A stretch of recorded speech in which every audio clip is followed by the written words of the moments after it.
साल पुराना है। जीन तो वही आ रहे ना, माता पिता फिर उनके माता पिता फिर उनके माता पिता फिर उनके माता पिता। तो इस शरीर की जो भोजन खाने की कैपेसिटी है उसमें हम लोग पहले श्री अन्न ही खाते थे, क्योंकि वो ऐसे ही उगता था, तब हमको खेती नहीं आती थी।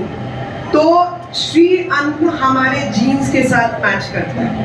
हड़प्पन सभ्यता आदि स्थानों पर जब खुदाई हुई, जब चीजें निकली, वहां से अनाज का भंडारण निकला, तो उसमें से श्री अन्न निकला।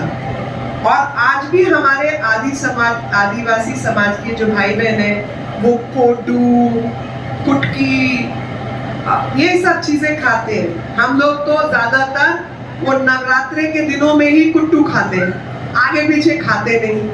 मगर वो सब चीजें, बाजरा, कुट्टू, कुटकी, समाक वाले चावल, ये सब चीजों के अंदर मैग्नीशियम, कैल्शियम, जिंक, प्रोटीन कहीं अधिक मात्रा में, 3 गुना ज्यादा है। तो अगर मैं एक रोटी खाती हूँ तो समझिए कि वो 3-4 रोटी के बराबर है। गेहूं की 3 रोटी खाने से जितनी ताकत मिलती है वो एक बाजरे की रोटी खाने से मिलती है। और आप में से आप जिन लोगों ने खाया वो जानते हैं 2 से ऊपर तो बाजरे की रोटी कोई वैसे नहीं खा सकता। तो जिन महिलाओं को खुद खाना बनाना है, 10 रोटी बनाओगी या 2? क्यों 10 बनानी है भाई? और ताकत भी ज्यादा।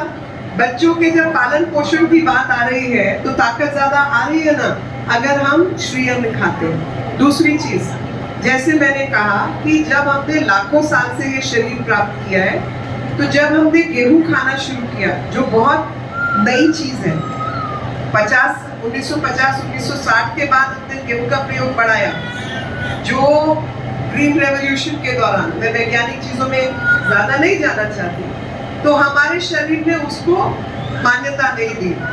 हमारा शरीर अपने भोजन के खिलाफ ही काम करने लगा, उसको ऑटोइम्यून डिसऑर्डर बोलते हैं। तो जितना फूलना, मोटापा, मधुमेह, ये सब चीजों का कारण इसमें है, जो भोजन हम खा रहे हैं। आलू नहीं है, चावल नहीं है, गेहूं। और जो किसान बार बार गेहूं और चावल उगा रहे हैं, उनको भी समझाना है कि भैया तुम बाजरा उगाओ, कुटकी उगाओ, बाकी चीज उगाओ, कम भी उगाओगे तो 3,500 रुपए में एमएसपी मिलता है, तुम 1200 के ऊपर काम क्यों कर रहे हो? वो गेहूं चावल पे 1200 मिल रहा है। तो उनको भी ये समझाना है, जो आपके परिवार के लोग होंगे गांव देहात में, अभी भी एक तरफ अपने भोजन में श्री अन्न जरूर डालना है। एक वक्त का खाना अगर कर सके, मैं तो 100% श्री अन्न खाती हूँ, मैं नहीं खाती गेहूं, बिल्कुल नहीं खाती। और एक वक्त खाना खाती हूँ, देखो चल रही हूँ, 4 बार खाना नहीं खाती मैं दिन में। तो वो इतनी ताकत आपके अंदर आ जाती है कि आपको बार बार खाना ही नहीं होता, जरूरत ही नहीं महसूस होती। तो श्री अन्न बेटियों को हष्ट पुष्ट रखने के लिए, परिवार की समृद्धि बढ़ाने के लिए, कम समय में अनाज पैदा करने के लिए, बेहतर अनाज पैदा करने के लिए, ज्यादा पैसों के लिए श्री अन्न आवश्यक है। और हमारे आदिवासी समाज के भाई बहनों को रोटी रोजगार, सस्टेनेबिलिटी जिसको कहा जाता है, वो मिले, उसके हिसाब से भी श्री अन्न आवश्यक है। एक छोटा सा उदाहरण देके अपनी बात खत्म करना चाहूंगी। गेहूं की फसल को पकने में 4 महीने लगते हैं, ठीक है। ग्रीन रेवोल्यूशन के बाद हमने जो भी कुछ झालमेल करना था वो हमने कर दिया उत्पाद बढ़ाने के लिए, लेकिन उसका जो शरीर पे असर हुआ वो हुआ। और श्री अन्न, मान लो मैं बाजरा लगाती हूँ, कुटकी लगाती हूँ, कुछ और लगाती हूँ, कोडू लगाती हूँ, वो 2.5 महीने में पक जाती है। तो 2.5 महीने के बाद फिर फसल तैयार, दूसरी आने का टाइम हो जाता है। बीच में आप दाल लगा दो तो और दाल से पौष्टिक आहार बनता है, क्योंकि उसमें प्रोटीन ज्यादा होता है।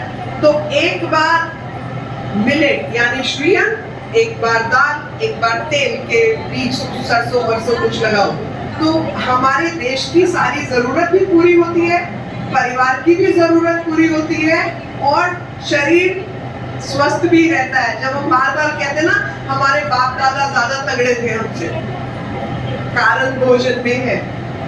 और भोजन सही खाना और छोटा मोटा जिसमें आपको बहुत ज्यादा जिम में जाके पैसे वैसे ना खर्चने पड़े, योग आदि करने से हमारा शरीर भी स्वस्थ रहता है और हष्ट-पुष्ट रहता है। तो वो भी हमारी बहनों की, माताओं की जिम्मेवारी है।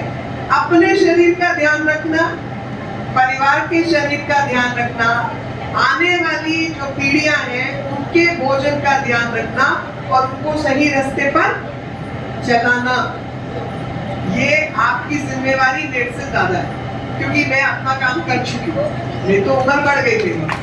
अभी आपको ये काम करना है और आने वाली पीढ़ियों को आगे लेकर बढ़ना है। करेंगे सब लोग? Yes ma'am. आजाद भारत का जब 100 वर्ष पूरे होंगे तो भारत को विकसित देश बनाने में काम करेंगे। Yes ma'am. वो विकसित तभी होगा जब हमारी बेटियां आगे बढ़ेंगी, जब परिवार स्वस्थ होंगे, जब बीमारी का खर्चा कम होगा और उस सब के लिए श्रीअन्न भी खाएंगे। उसका भी वायदा आप करते? श्रीअन्न का वायदा करते? Yes ma'am. सब लोग यस मैम। अपने भोजन में डालेंगे? Yes ma'am. रोज खाएंगे? Yes ma'am. अपना ध्यान रखेंगे? Yes ma'am. परिवार का ध्यान रखेंगे? Yes ma'am. पक्का? Yes ma'am. बहुत बहुत धन्यवाद। जय हिंद, जय भारत, भारत माता की जय। अच्छे से ये छोटे बच्चों का संस्कार भी